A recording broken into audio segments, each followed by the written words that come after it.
Joining me now is Alex Newman. Something maybe we thought would never happen, and that is the Department of Education employees being told you're not to report to the office. Are they really going to shut down the Department of Education or not?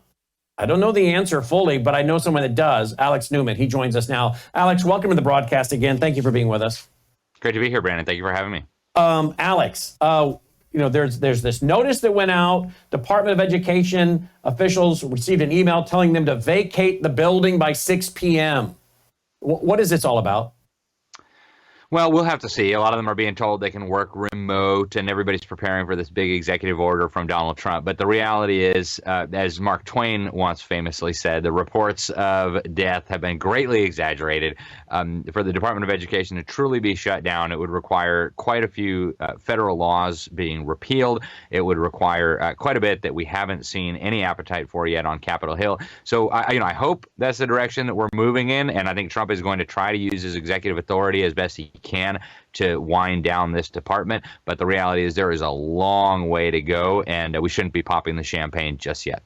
Okay, so was there anything in Linda McMahon's hearings that lead you to believe that the Department of Education as we know it may go the way of the dodo bird, but the bureaucracy itself would be absorbed by other agencies? Well, it looks like that's the plan right now, Brandon. And if you look at Project 2025, there was a lot of different proposals in Project 2025. Obviously, not all of them are going to be carried out, and even Trump himself denounced it as something he didn't know about. But if you look at Project 25, if you look at what Linda McMahon, the new Secretary of Education, said during her Senate confirmation hearings, it's very clear that we're not talking about getting the federal government out of education, at least not yet. What they are talking about is, yes, shuttering down the building for the U.S. Department of Education, maybe firing some of the staff, but these functions would remain. And that's what Linda McMahon told the senators who were asking her questions. So, that one we're going to transfer to the Department of Health and Human Services. That function we're going to transfer over to the Department of State or Justice or the Interior or Labor. So the plan they have right now is to wind down the bureaucracy, yes, but really we're not shutting down those functions. We're just moving them to other bureaucracies as of right now. And actually, if you look at the legislation that's been introduced in Congress, Thomas Massie has a bill that would actually shut it down. But the big legislation that's being pushed by the fake media is the one by Senator Mike Rounds, which does exactly what we just described. It redistributes the functions of the U.S. Department of Education to other federal departments. Okay, so this is not a victory then? No, I mean, there are certainly small wins here. We're going to cut off some of the funding streams to the DEI nonsense. Obviously, that's a win. We're going to shut down some of the mandates. They're talking about wherever they have the statutory authority to do so, they want to end the strings attached and just give it as block grants to the states or even to the local governments. So you might call it a baby step in the right direction, but before we get too carried away here and say, yay, the U.S. Department of Education is dead, we're a long, long way from that. Okay, so what do you make today of the battle between Thomas Massie and Donald Trump? What do you make of that? That's a tough one. I know Thomas Massie. I like Thomas Massie. I respect him greatly. He's got one of the strongest voting records in Congress, and he's very independent. He's not one to get bullied around. And frankly, if you listen to his reasons for opposing this bill, they're absolutely positively correct. The Democrats are opposing it for entirely different reasons. So I think it's important that people understand that nuance. Thomas Massie is not saying that we need to fund more of these programs. Thomas Massie is saying this bill is a massive atrocity filled with unconstitutional spending. And he's absolutely right. Now, strategically, is this the wisest way to approach it? That I don't know. That's something for the politicians to figure out. But the idea that Trump is going to be able to unseat Thomas Massie, he's tried before, was unfortunately for his optics, very unsuccessful. In fact, there's been 3 challengers in the primary to him that, as Thomas Massie pointed out, tried to be more MAGA than him, and every single one of them lost. I think the best challenger got like 25%. So his constituents really like him. He's very much like Congressman Ron Paul. He votes no on anything that's not entirely constitutional, and his constituents love him for that. And so Thomas Massie's pretty secure in his district. I don't think Donald Trump's going to succeed in ousting him. He tried it before and failed, so we'll see. But I think there can be a compromise here where the other Republicans say, hey, Thomas, you're actually kind of right. There's a lot of unconstitutional stuff in this bill, but let's work together as we work to move in the right direction, and then we can quibble over the details once we're moving solidly in the right direction, at least. Okay, now let's go to another one. Here's an article at libertysentinel.org, your website, revealed 60 to 70% of sex trafficking victims from child welfare system. Now, this is very interesting because last week or 10 days ago, I had on Garland Favorito. Garland and I were both friends with State Senator Linda Schaefer. She spoke for the Worldview Weekend in Atlanta, Georgia, in person. Her husband was there. We all went out to lunch. And then, of course, you know, she was on my radio show several times. She spoke for Phyllis Schlafly. She was supposed to be dropping a book and a documentary on children being sex trafficked through the foster program and whatnot in Georgia. You know who I'm talking about, right? Of course I do, yeah. And she died in a murder-suicide that anybody with two brain cells to rub together knows did not actually happen the way we were told it happened. But yeah, she was on the front lines of exposing the sex trafficking. To just put it very bluntly, the government was kidnapping children from families. And she said they actually had a preference for good families. They would target the best of families and rip them apart, steal their children, and then put them into sex trafficking. And she said this is not just isolated to Georgia. This is a nationwide problem. She saw the tip of the iceberg, and she paid with her life for trying to expose it. And of course, the data is overwhelming. Right, the vast majority of the kids who are being trafficked right now for sexual purposes are coming out of the child welfare system. And Nancy Schaefer could have told us that well over a decade ago. And so, tell me about this latest report, then.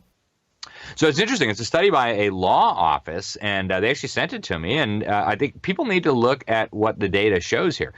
The overwhelming majority of the kids that are being rescued out of sex trafficking ended up there as a direct result of the Child Protection Services, the Child Welfare Agency. They have different names in different states. And of course, the federal government has been incentivizing this for decades, where they give local governments a bonus. The more children they steal, the more children they place in adoption. Recently, with the wide open border, we had the same thing. Whistleblowers coming out of HHS saying that the Biden administration was deliberately putting children with known sex traffickers, with known pimps who are pretending to be uncles and other family members. So we have a really serious problem, Brandon, a problem where the government is literally involved in the sex trafficking of children. So we all heard about Epstein, again, tip of the iceberg, but this is much, much worse than people can imagine. You know, I was so thankful when my kids turned 18 because of the fact that I know so much about CPS and how it all works. Now, again, my wife has a degree as a social worker. She was a medical social worker, but she has a degree in social work. She saw firsthand, she'd come home from the hospital and tell me how a minority family would come in with a child, you know, who has whatever issues, and no one really wanted to question anything, right? But let a white middle-class family come in, mom and dad with another child or two, and the baby had fallen out of the high chair or something very innocent, and they get the third degree. But the lady that's had her third child, fourth child with the fourth man doing drugs in the hospital room, you know, people make a gazillion excuses for them. Yeah. You know, they're victims. My wife saw it firsthand. She's like, it's ridiculous. It's ridiculous. And she even told me where she would make a case for the family that they're trying to, you know, maybe put a extra scrutiny on. And my wife would say, no, you know, I think everything we're seeing here is legit. You know, if there aren't good people in the system like her at the time, she only did that about 5 years, because quickly after we had children, she quit, thankfully, because that's what we both wanted her to raise our kids with me. But she saw it firsthand. She knows exactly what I'm talking about. And I was glad when my kids turned 18, Alex, because the CPS system to me is a very scary thing. It really is, Brandon. And you're right. There are, thank God, decent people within this system. And I happen to know some of them. And they are more appalled by this stuff than we are, because they see it on a daily basis. You're absolutely right, too, about the kind of families that they target. And Nancy Schaefer talked about this. She said there was a real preference for stealing blonde children because I guess they're easier to adopt. It's easier to get the bonus. Once they take them into the system, they put all these labels on them. They diagnose them with all kinds of fake mental diseases, start drugging them. So the big pharmaceutical companies get a big bonus. The local agency that was involved gets a big bonus. Everybody is making a fortune off of this. And what's so tragic is that the kids who are actually being abused, right? The kids who are actually being sexually trafficked and mistreated in a very serious way, they are not the ones being rescued more often than not. So we have a tremendous problem here, Brandon. I fully understand why you would be very happy once your kids turn 18. This is a real issue, and there are a lot of innocent families that have been targeted. Again, and this isn't to demonize everybody that works in the system. There are good, honest, reasonable people who work in the system, but there are also crazy feminists who despise the nuclear family. There are anti-Christian bigots who deliberately go after Christians.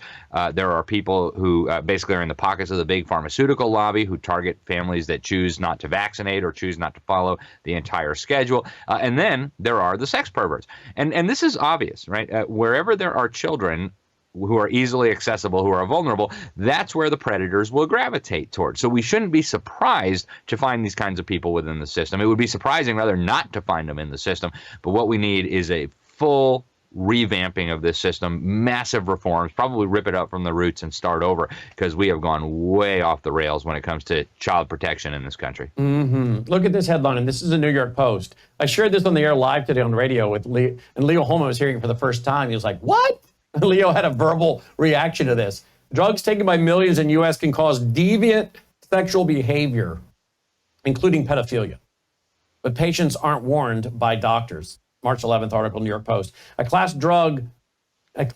of drugs commonly used to treat movement disorders like Parkinson's disease and restless leg syndrome is pushing people into risky sexual behavior. Patients taking dopamine agnostics say the drugs have triggered uncontrollable impulses, including flashing, sex addiction, and even pedophilia, leaving them struggling with feelings of shame and confusion.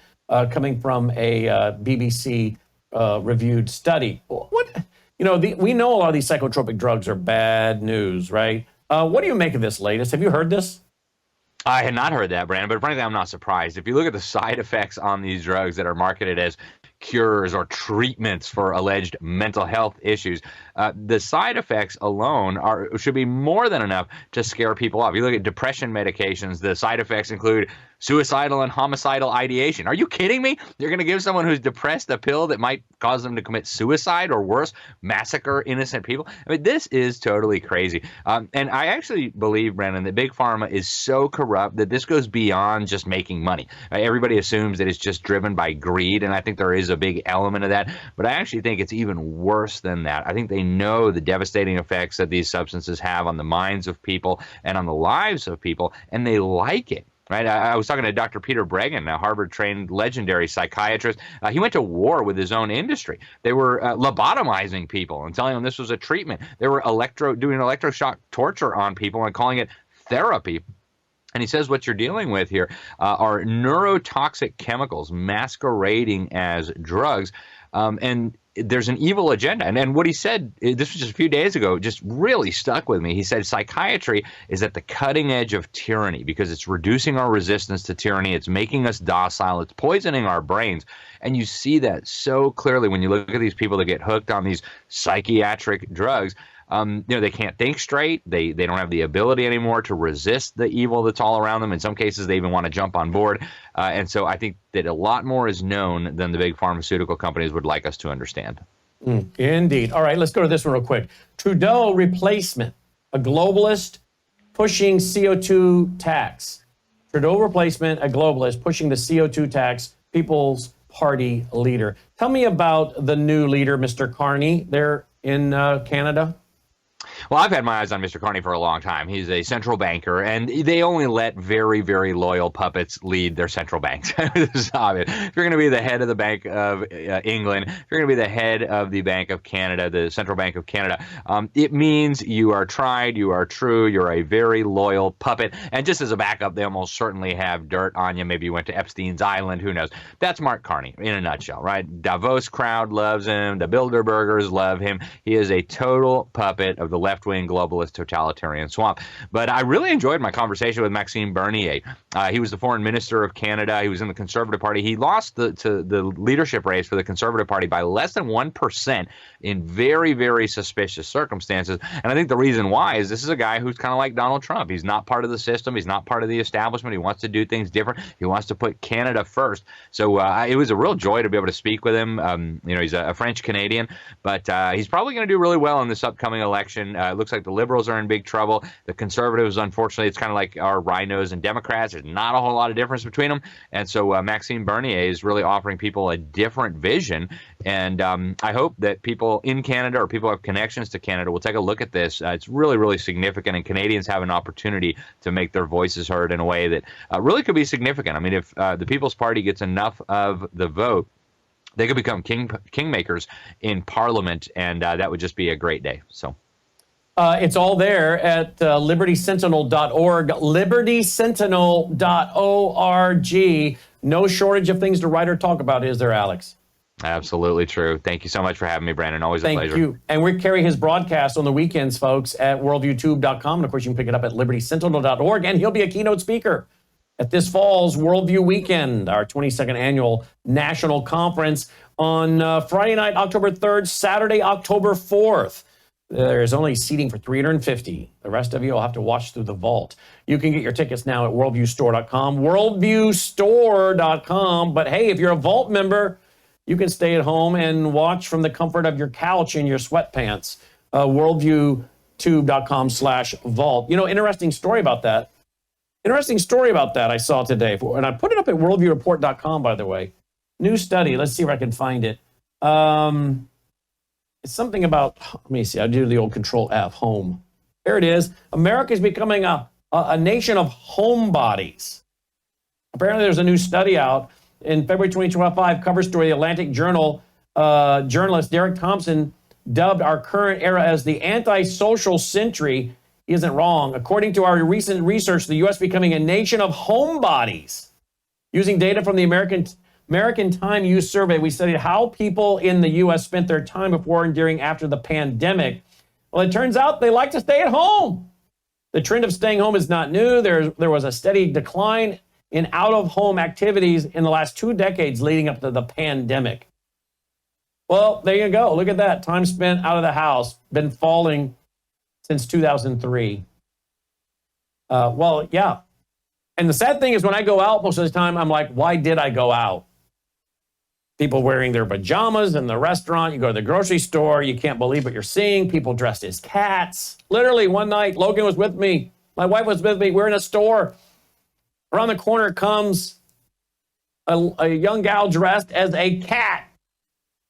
And that's when you're not running into just the weirdest people that you don't even know what gender are they and the hygiene. Ooh. Logan went out to eat the other day at one of his restaurants. He said the waitress's body odor was so strong he about vomited. I'm like, yeah, I know. This is why I don't go out much anymore. No wonder people are staying at home, right? Now, I'll tell you, if you come to a Worldview Weekend, though, that's not what you're going to find. You're going to find top drawer people, top shelf people.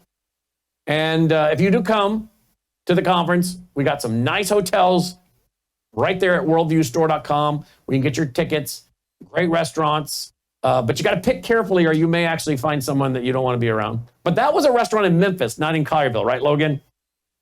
That's right. That's right. So anyway, I do understand why people are becoming more and more homebodies. Even Mr. Logan's a young guy. You're kind of a homebody, aren't you, Logan? Yeah, he is. For a lot of the same reasons I am, right? You just don't want to go out there and deal with a lot of these people. Anyway, Americans are becoming homebodies. So maybe you want to stay at home and watch the conference in October. You can do that, worldviewtube.com/vault. You can also watch our April conference. You can watch as a Vault member that one. We'll live stream that baby, and you can watch and stay at home again for that one. But if you want to come to the one in April, you can do that. You want to come to the one in October, you can do that. But the seating is limited for October. Only 350 seats, all right? Worldviewstore.com. All right, that's our broadcast for tonight. Dolly, you want to come up and say goodnight to everybody? Come on up. Let that music roll. Let's call it a night. Come on up. Come on up and say goodnight to everybody. Come on. Come up and say goodnight. Don't be so shy. What's that all about? We hope you appreciate the broadcast we bring you and all the programs we bring you each and every day, right, Dolly? And if you do appreciate us, go to worldviewtube.com/sponsors, worldviewtube.com/sponsors. There it is right there. Roll through our sponsors. We have a lot of great sponsors, folks. Check out all our sponsors. We believe in all these products. Please support us. Please, please, please. We need your support, folks. Very important that we have your support. So thank you for doing that. Right, Dolly? All right. Tell your family and friends about us. And again, don't forget about the fact that we're here each and every day. And we're on a lot of platforms. We're on Roku. We're on Amazon Fire. We're on, what else, Logan? All kinds of new platforms. What's the new? Spotify. What? Apple Podcast. iHeartRadio. Wow. Lots of podcasts going on up there. All right. Take care, America. May God save America. Take care.